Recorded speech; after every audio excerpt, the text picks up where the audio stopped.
Congolaises, Congolais, très chers compatriotes, l'heure est grave, elle est très grave. Nous vivons sans doute les heures les plus sombres de notre histoire. La balkanisation de notre pays que l'on redoute depuis 1960 n'est plus une menace lointaine. Elle est en marche, à grands pas. Nous devons l'arrêter. Et pour cela, je m'adresse solennellement à trois compatriotes, Corneille Nangaa, Joseph Kabila et Félix Tshisekedi. Monsieur Nangaa, je vous en conjure, cessez d'être complice des massacres de nos frères et sœurs. Cessez de livrer notre sol, nos vies et nos ressources aux forces étrangères. Le sang congolais ne peut plus couler avec votre complicité. Aucune ambition ne vaut le prix de la souffrance de tout un peuple. Monsieur Kabila, aucune raison, même stratégique, ne saurait justifier une collaboration avec ceux qui déchirent notre pays. Le chemin vers la rédemption de nos erreurs passées, c'est le dialogue, pas la compétition. Je vous exhorte de quitter Goma, cette ville martyre, aujourd'hui occupée avec la complicité des forces ennemies. L'histoire ne pardonne pas les trahisons, encore moins celles faites à la patrie.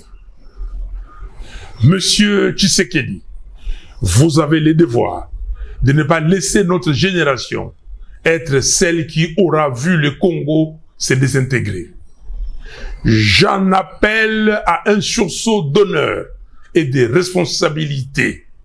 Je veux vous voir, non pas pour une faveur, mais pour une discussion directe, sans faux semblant, sans compromission, mais par patriotisme, afin de trouver une issue digne à cette crise existentielle.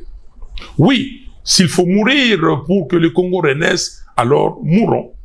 Mais que notre mort soit utile.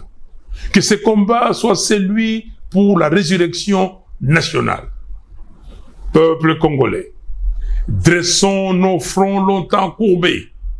Ces paroles de notre hymne national ne doivent plus rester des mots vides.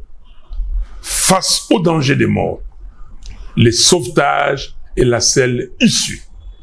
Levons-nous, unis tous ensemble.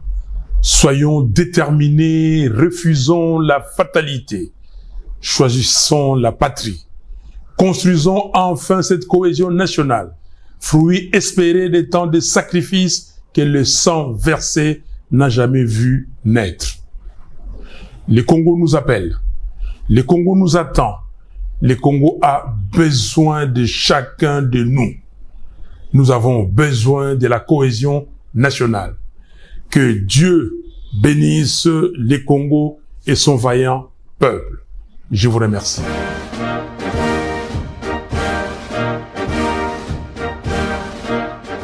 Le directeur général de l'Office national d'identification de la population.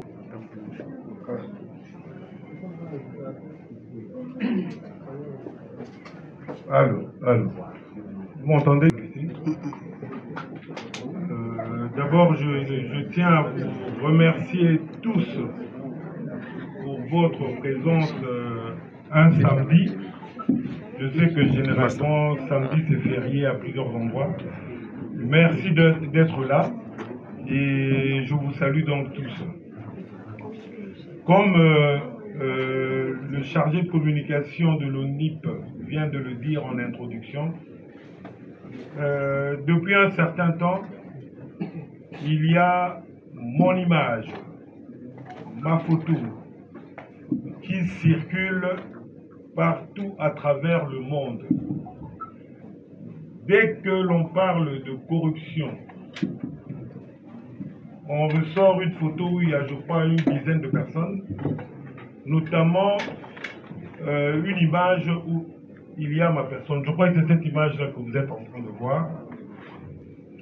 Et la source de cette publication, c'est l'ICOCO, la Ligue contre la corruption, et l'ODEP, l'Observatoire des dépenses publiques.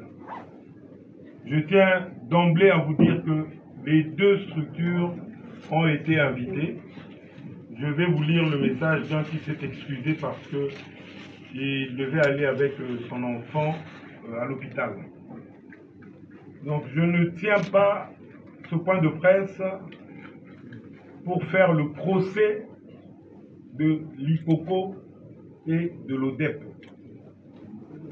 Néanmoins, il est important pour des structures aussi connues pour leur déontologie,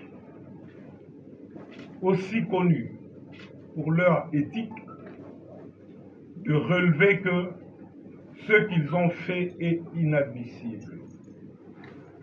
Celui qui est en train de vous parler est le directeur général d'une très grande structure au niveau de la République. Donner la carte d'identité à la population, c'est une très grande mission. Je suis parfois fier de dire que c'est la plus grande mission actuelle de la République démocratique du Congo. Et chercher, en ce moment où nous sommes en train de nous battre bec et ongle pour lancer cette opération, chercher à déstabiliser la tête de l'ODIP, c'est diabolique. Et je souligne, c'est vraiment diabolique. Et je crois qu'au sortir de ce point de presse, vous allez tous comprendre pourquoi j'utilise de tels mots.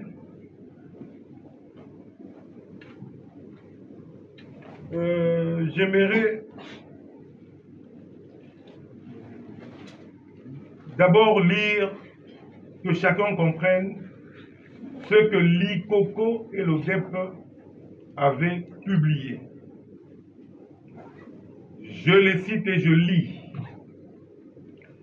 Quelques projets financés par l'État entre 2019 et 2024 ayant été entachés par des pratiques de corruption dont les auteurs restent impunis. Je répète pour que chacun comprenne. L'ODEP et l'ICOCO écrivent qu'il s'agit de quelques projets financés par l'État entre 2019 et 2024 ayant été entachés par des pratiques de corruption dont les auteurs sont restés impunis. Il continue.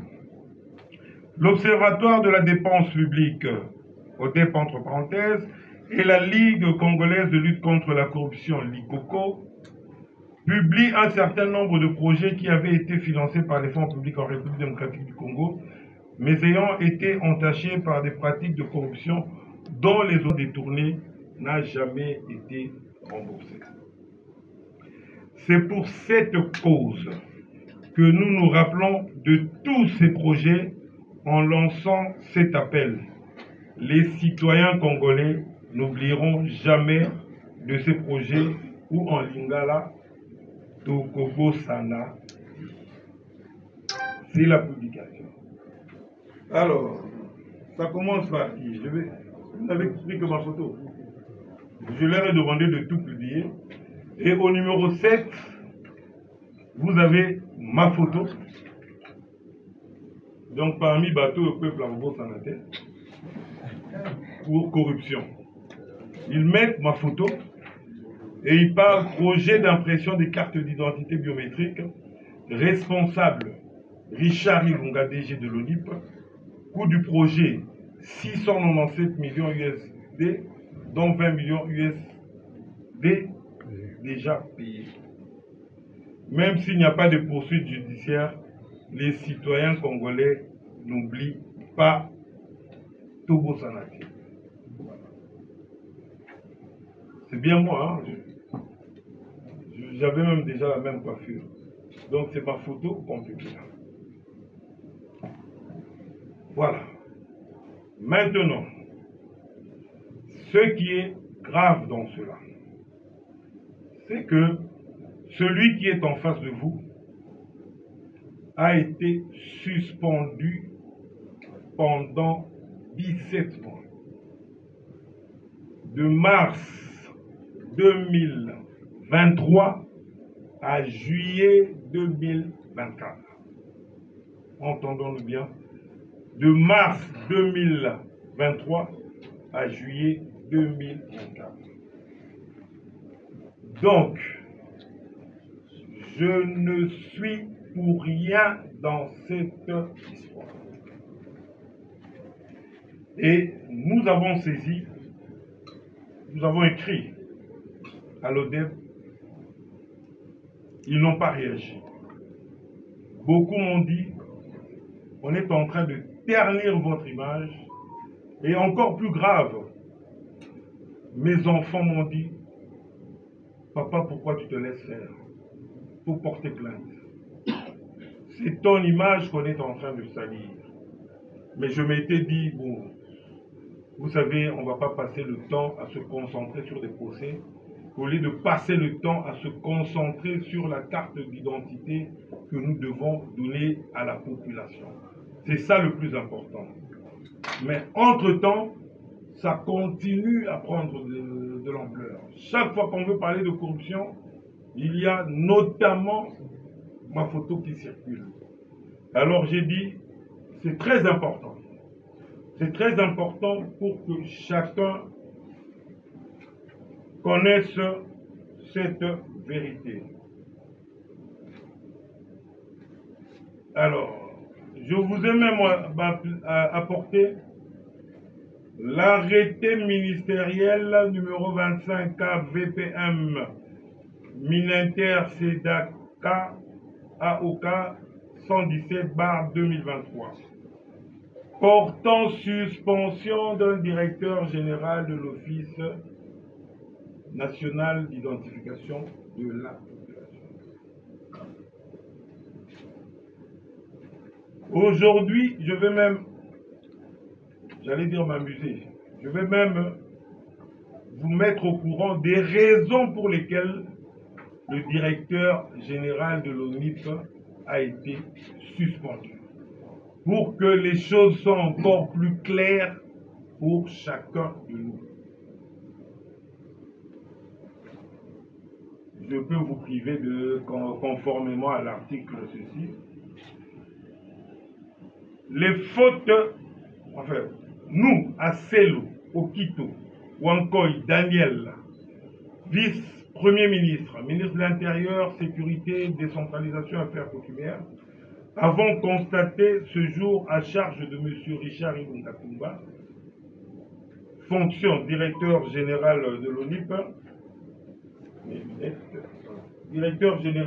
de l'ONIP, les fautes disciplinaires suivantes, pour que cela soit clair pour chacun.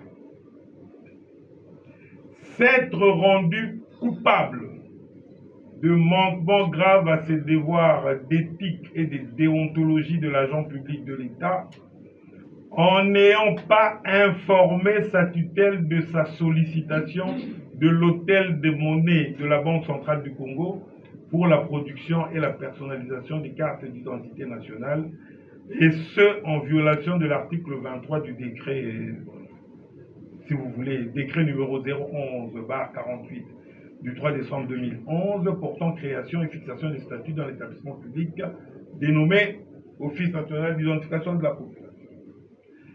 S'être rendu coupable de manquements graves à ses devoirs de loyauté et de franche collaboration en prenant des initiatives importantes sans informer préalablement la tutelle, lesquelles initiatives sont inéluctablement des actes préparatoires au marché de travaux et de fournitures qui nécessitent une autorisation préalable de la tutelle.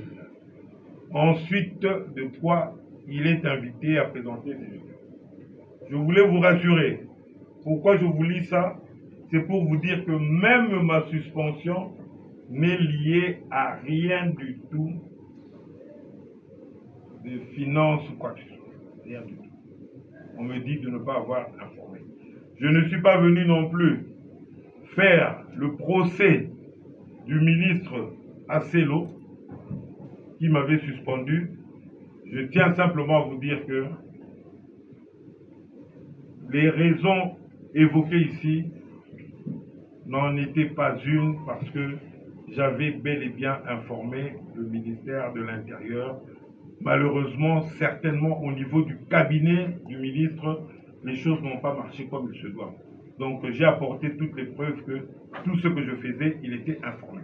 Ça, c'est une petite parenthèse pour vous dire que je ne suis au courant de rien du tout et je ne suis pas concerné par tous ceux qui sont en train d'écrire ce qui s'est passé durant ma suspension.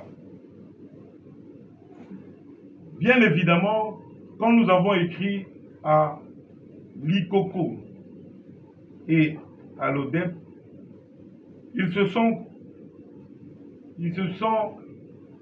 réservés de réagir à nos courriers et tout ce qu'ils ont fait, c'est sur leur propre site de changer la photo. Mais le mal était fait. Et de temps en temps, je m'amuse à dire, voilà.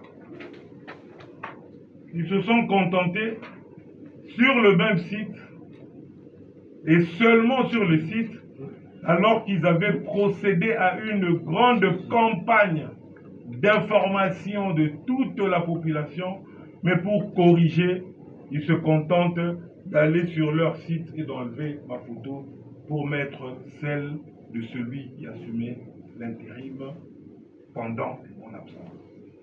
C'est très grave. Pourquoi je dis que c'est très grave? Parce que l'ICOCO et l'ODEP sont censés vérifier ce qu'ils publient. On ne le fait pas a posteriori, on le fait a priori. Je constate, quand je suis parti sur leur site, j'ai vu qu'ils prenaient 4 choses, l'ICOCO. L'intégrité, l'éthique, la transparence et la bonne gouvernance. Aujourd'hui, quand abusivement vous vilipendez quelqu'un qui n'y est pour rien, vous mettez sa photo. Je leur ai même posé la question de savoir, est-ce que un ministre entrant, on peut mettre sa photo pour justifier ce qu'un ministre sortant avait détourné? Je n'ai jamais vu ça quelque part. Et je tiens aussi ici à souligner que je dois à la vérité aussi de vous dire qu'il n'y a eu aucun détournement à ce jour au niveau de l'ONU. Que ce soit quand je n'étais pas là, que ce soit quand je suis revenu. Que cela soit clair. Je ne suis pas venu dire que l'ICOCO doit remplacer en mettant l'ONIP dans les histoires de détournement. Il n'y a pas eu de détournement au niveau de l'ONIP à ce jour ou à ma connaissance.